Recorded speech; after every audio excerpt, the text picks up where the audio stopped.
Hello and welcome back to another video. Today here again on Forza Horizon 5 to take a look at another brand new addition to the Forza series, which is none other than the Toyota GR Yaris. Finally. As is often the case with new additions, to unlock this new car all you have to do is complete 20 points in this week's festival playlist, which is the winter season, which as you can see I've done by doing the trial, which involved 2010's McLarens, including a Golf liveried one which was insistent on killing me. I've also done the 2 event labs by Dexter and Arc Raiders, and the photo challenge, as well as the 2 monthly rivals at the beginning of the series. The Gazoo Racing Yaris is by far the one I've been most looking forward to driving in this recent update. In case you, for whatever reason, still don't know what this incredible little car is, basically it's a Yaris, but it's a homologation special version of the Yaris, which was produced so that Toyota could take this car rallying. Only for the rules to then change and for them to not bother. I think that's what happened anyway. But anyway, as a result of all of that, there was this fantastic little hot hatch made that would otherwise have never existed. And as it was developed to become a rally car, it is of course all-wheel drive, unlike other Yarises. Yari?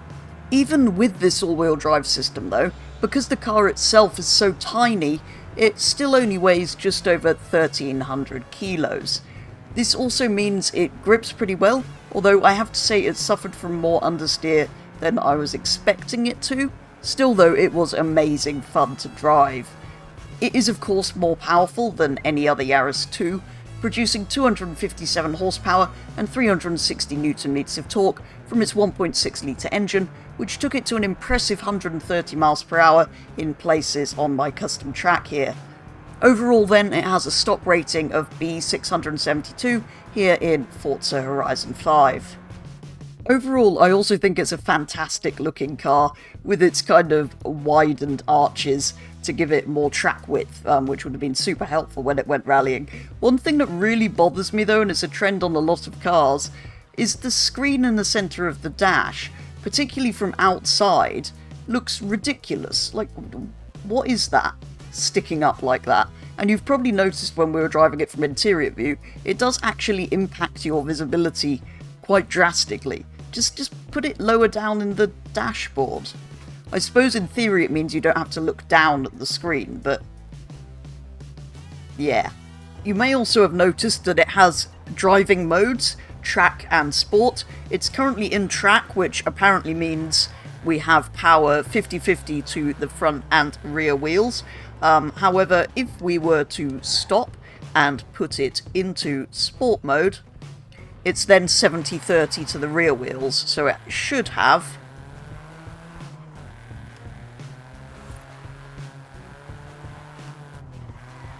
a little bit less grip if you wanted to slide around like this. And as it turns out, pretty much the only thing smaller than the car itself is the range of manufacturer colours available. There's the white, which you're gifted it in, there's this rather lovely metallic red, and black. So I think there's not really any question about which colour we should paint this. The Yaris comes with several engine swap options. There's an inline-6 twin-turbo, an inline-4 turbo rally, a V6, and an inline-6 turbo. You can also rear-wheel drive swap it if you want to ruin it. And just in case the widened arches aren't wide enough for you, there's not one, but 2 wide-body options, the Rocket Bunny kit and the Yaris kit. So you could have a Yaris. There are of course some aero options as well. There's horrible Forza front aero, but there are wings to go with both of the kits, the Rocket Bunny kit and the Yaris kit, as well as that, which we'll gloss over. And there are bonnets to go with the Rocket Bunny and Yaris kits.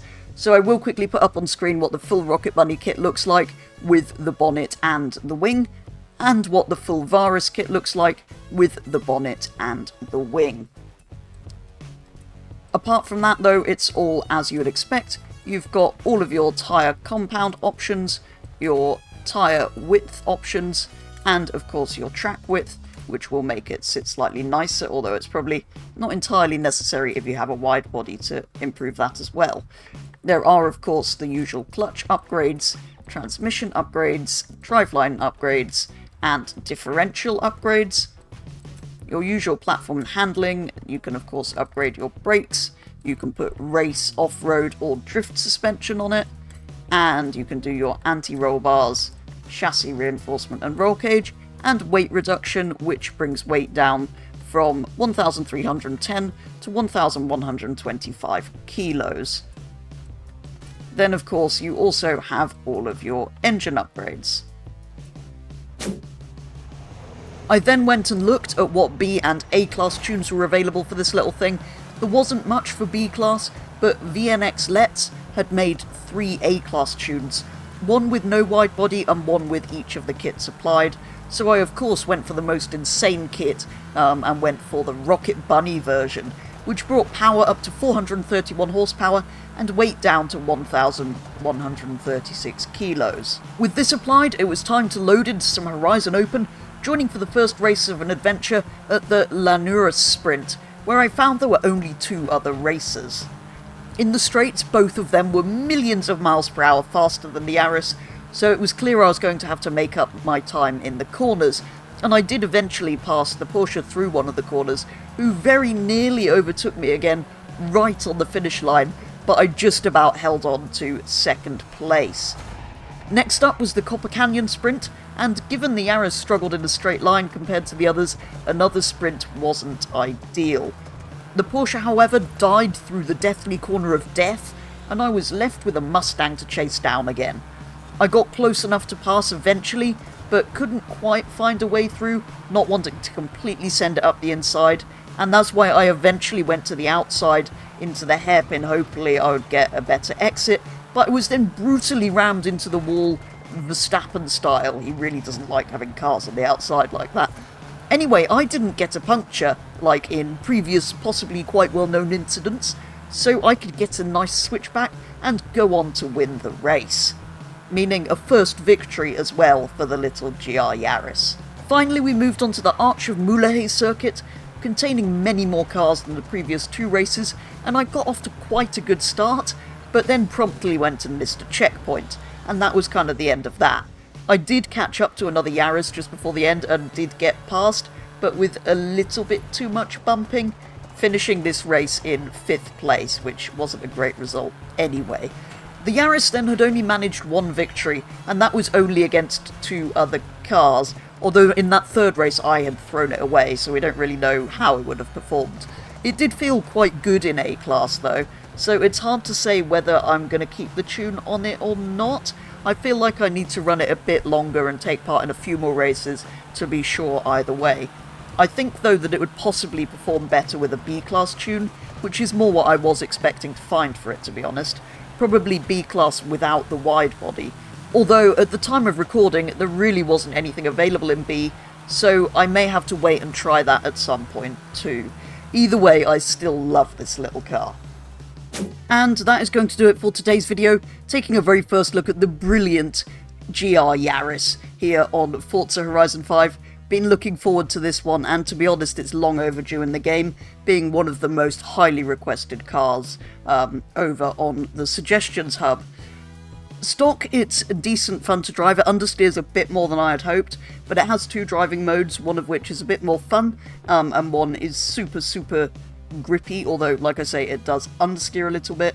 Upgraded in A class, it possibly wasn't great, but I think maybe, like I said, a B class tune, potentially without the wide body, would be more where it would be at home, but as of recording this, there wasn't really any options for that. I am, though, super pleased with this little thing, now that it is finally in here. I think it looks incredible with the wide body, both wide body kits, actually. As ever though, do let me know your thoughts on this brand new addition to the game, but for today's video that is going to be all, so thank you very much for watching, and I will be back with the next one very soon.